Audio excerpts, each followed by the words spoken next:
Kompeten ya di bidangnya ya, karena tidak gampang ya untuk meneliti penemuan yang sudah usianya ini diperkirakan sudah ratusan tahun yang lalu. Kita seperti lihat di bawah itu ya, kita ada di atasnya, kan memang temuannya ini ada di 3 meter sampai 2 sampai 3 meter di kedalaman tanah.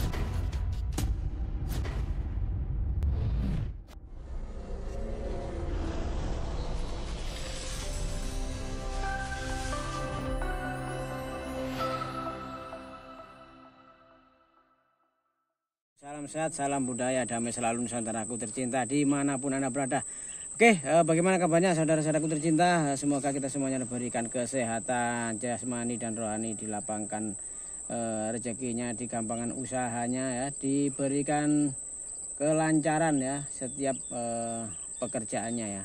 Oke, di kesempatan sore hari ini saya dan teman-teman izinkan untuk mereview sebuah penemuan spektakuler sepanjang sejarah di Jawa Timur ya, penemuan jejak istana dari Majapahit. Hebohnya lagi ini sudah terkenal dan juga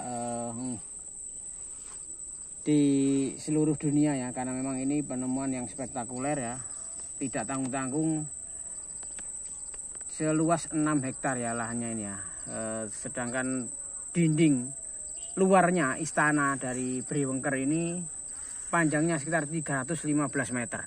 Seperti apa? Yuk ikuti perjalanan kita kali ini, jangan di skip biar tahu dan tidak terlewatkan setiap momen-momen gambar yang ada. Nah, kita ada di atasnya ini teman-teman ya. Kita ada di atas dari temuan struktur yang diduga adalah pagar luar dari benteng Raja Briwengker atau paman dari pendiri Majapahit ya saat itu ya. Jadi di sini ditemukan kurang lebih 3 tahun yang lalu, tapi masih belum usai ya, belum finish karena memang saking luasnya. Jadi banyak sekali kendala-kendala atau faktor-faktor yang perlu diselesaikan ya, dari mulai pembebasan lahan untuk mengkaji ini butuh para ahli arkeolog dan juga para pakar-pakar yang memang harus kompeten ya di bidangnya ya, karena tidak gampang ya untuk meneliti penemuan yang sudah usianya ini diperkirakan sudah ratusan tahun yang lalu. Kita seperti lihat di bawah itu ya, kita ada di atasnya, kan memang temuannya ini ada di 3 meter sampai 2 sampai 3 meter di kedalaman tanah, tepatnya di lahan perkebunan warga ya. Kita lihat ini mengarah ke utara, membujur ke utara. Ini panjangnya 315 meter ya, bisa dibayangkan ya.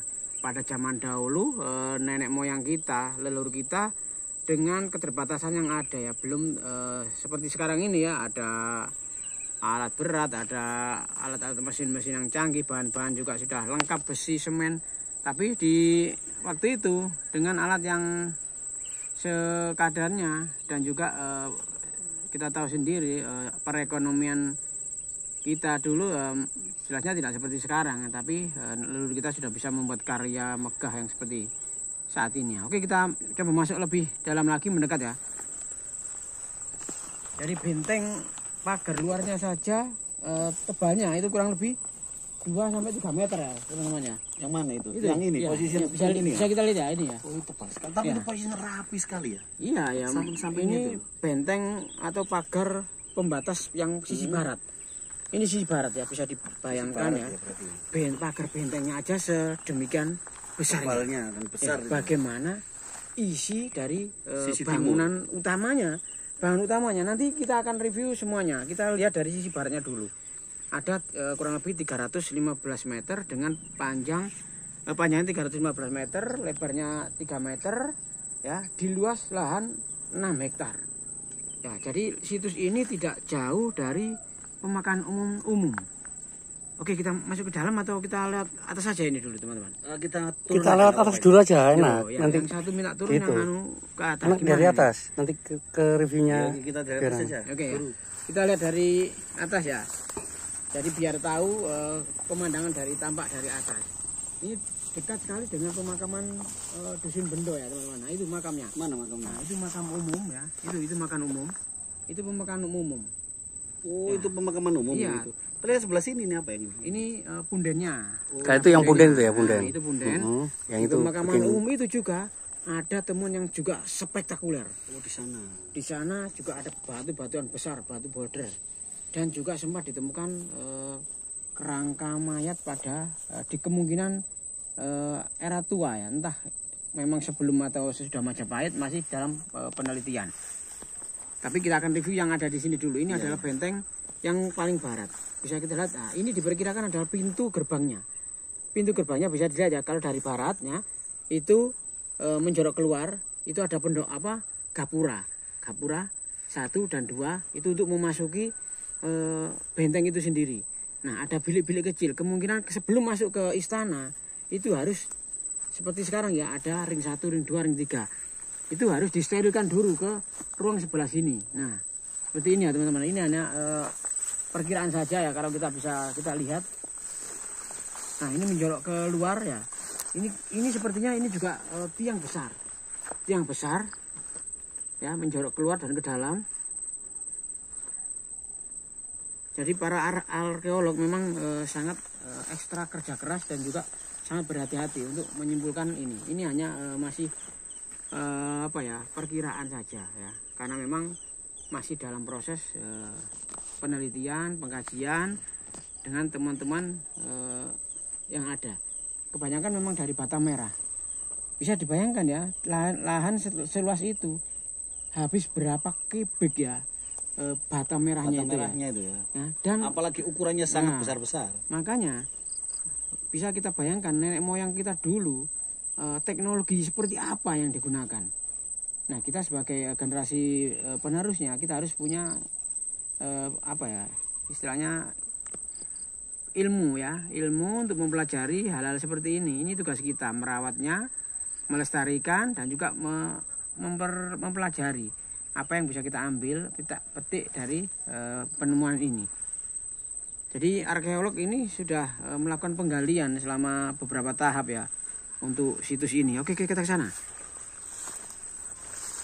Jadi berangkat dari hipotesis bahwa situs ini merupakan tempat pendarmaan Mahesa Cempaka. Apa artinya pendarmaan? Ya, pendarmaan ya istilahnya itu seperti tempat untuk mensucikan diri ya, kemungkinan ya ini kemungkinan untuk peribadatan termasuk ya. Peribadatan, pendarmaan ya, atau untuk kalau orang muslim mungkin tempat peristirahatan terakhir mungkin ya, seperti itu ya. Mahesa Cempaka itu atau Narasingamurti itu adalah kakek dari pendiri kerajaan Majapahit yang bernama Raden Wijaya. Nah, bisa kita lihat itu teman-teman ya, pintu masuknya ya, bisa kita lihat. Kita hanya bisa membayangkan dengan temuan yang ada ini. Ini diduga pintu paling barat. Kita akan ke sana, kita lihat dinding yang dari mengarah ke utara. Oke, kita sana. Saya tadi itu mau tanya soalnya. Ya. Wengker itu apa, wengker itu? Oh, itu nama. Wengker itu nama kan? Brewengker. Beda. Wengker. Oh, wengker itu nama seseorang ya. Brewengker, Kahuripan. Iya. Jadi ada bre-nya itu. Kalau sekarang itu ya mungkin seperti insinyur. Ya, berarti seperti apa titel ya? Istilahnya itu ya. Apa ya? Jadi menurut arkeolog hasil ekskavasi tahap pertama ini mengungkap struktur bangunan kuno ya. Lebarnya ini kurang lebih 140 cm dengan ketinggian 80 cm dan terdiri dari 14 lapis bata. 14 lapis bata dari bawah itu ya teman-teman. Coba kita ke arah barat ya, kita ke sana ya. Nah, seperti itu ya. Itu yang kita lewati tadi. Iya. Nah, itu yang kita lewati tadi. Nah, ini dinding talutnya. Lihat ya. Setiap beberapa meter itu ada menjorok keluar seperti ini. Oh iya. Nah, setiap beberapa meter kita ke sana ya. Nah, ada menjorok keluar lagi. Nah, ini sudah terpikirkan oleh nenek moyang kita dulu ya. Sebenarnya itu nggak jauh beda sama bangunan yang sekarang. Iya, jadi memang ada menjorok keluar seperti itu ini. Kalau sekarang itu namanya apa ya? caga. Iya, pilar. Buat kekuatan ya, itu, kekuatan ya. Pilar-pilarnya. Nah, seperti itu ya. Sedangkan dimensi batanya ini panjangnya 32 cm, tebalnya sekitar 6 cm, lebarnya 22 cm. sangat lebar sekali, beda dengan bata ukuran sekarang. Iya. Jadi terdapat pilar-pilar dinding ini di sisi timurnya ya. Jarak antara pilar yang satu dengan yang lainnya ini kurang lebih 5,5 meter. Bisa kita lihat ya. Padahal nggak pakai semen loh ya orang dulu itu ya. Nah, itulah hebatnya Itu menurut jos kita. itu. Tanpa semen, Hebat sekali. tanpa besi, tapi masih Kokohnya bisa tak kuat. jos pokoknya. Bisa kita nikmati sampai sekarang. Berapa ratus tahun yang lalu ya, bisa kita lihat ya. Oke, kita ke sana terus ya. Duh, lihat mana ini, itu buntu ya? Kita naik mencolot aja. Enggak apa. Bisa kita kalau naik mencolot. Oh iya, jangan nanti ini rusak. Iya, enggak boleh. Ya, kita sebetulnya nanti rusak ya, ya, karena tugas kita sedang melestarikan, kita jangan sampai masuk ke area suci ini ya teman-teman ya. Kita menghormati, ada pemeluk agama lain yang menganggap bahwa bangunan-bangunan seperti ini adalah bangunan pendarmaan, bangunan suci. Ya seperti itu teman-teman ya. Nah ini baru seperempatnya ya kita mereview ya. Kita belum sampai ke sana ini. Belum, itu masih jauh sekali. Ini masih jauh teman-teman ya. Bisa dibayangkan Ke sana itu masih jauh sekali itu. di kedalaman 2-3 meter. Bisa kita bayangkan kenapa hampir temuan-temuan yang ada di daerah Trowulan ini ada di bawah tanah. Jadi memang kita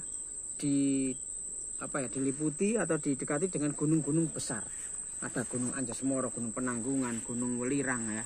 Ada Gunung Agung yang sempat meletus itu di Bali itu ya, sampai ke sini erupsinya itu. Erupsinya kan nyampe sini kapan itu ya? Nah, bisa jadi memang ada gempa atau bencana dahsyat ya yang dialami dari bangunan-bangunan ini, dan beberapa ratus tahun. Berarti ada gempa atau bencana itu tidak 1-2 kali, banyak berpuluh-puluh kali mungkin ya. Makanya sampai ketutup lapisannya itu ada beberapa lapisan. Yang sebelah sini jebol itu kan? Ya kan? Yang sebelah situ loh jebol. Iya. Karena memang ini masih dalam pengkajian atau penelitian ya.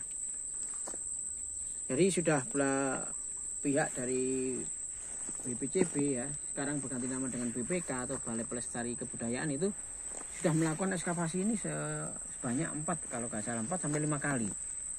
Dan masih terus dilakukan perkembangan untuk bisa menciptakan atau memberikan hasil yang maksimal, bisa untuk edukasi, pendidikan, dan juga istilahnya kita bisa tahu ya jati diri bangsa ya dengan seperti ini. Kita melihat dengan temuan-temuan yang ada. Jadi kalau lihat menurut para ahli dari situs yang Kumitir yang ada di Dusun Kumitir ini diduga merupakan istana Brewengker ya. Jadi merupakan menantu dari pendiri kerajaan Majapahit, Raden Wijaya. Seperti itu teman-teman. Gimana? Kita kemana lagi nih? Kita lanjutkan lagi, lewat jalan sana ya, jangan lewat sini nanti karena takut rusak. Kita akan review lagi lebih dalam lagi ke arah utara sana teman-teman ya. Di sana juga ada teman-teman yang sangat spektakuler ya. Terus tetap ikuti perjalanan kita kali ini, jangan di skip. Mohon masukan dan dukungannya agar channel ini bisa tetap terus berkarya untuk memberikan edukasi dan juga informasi yang menghibur, informatif, dan semoga bermanfaat. Oke ya, kita tahu. Wassalamualaikum warahmatullahi wabarakatuh.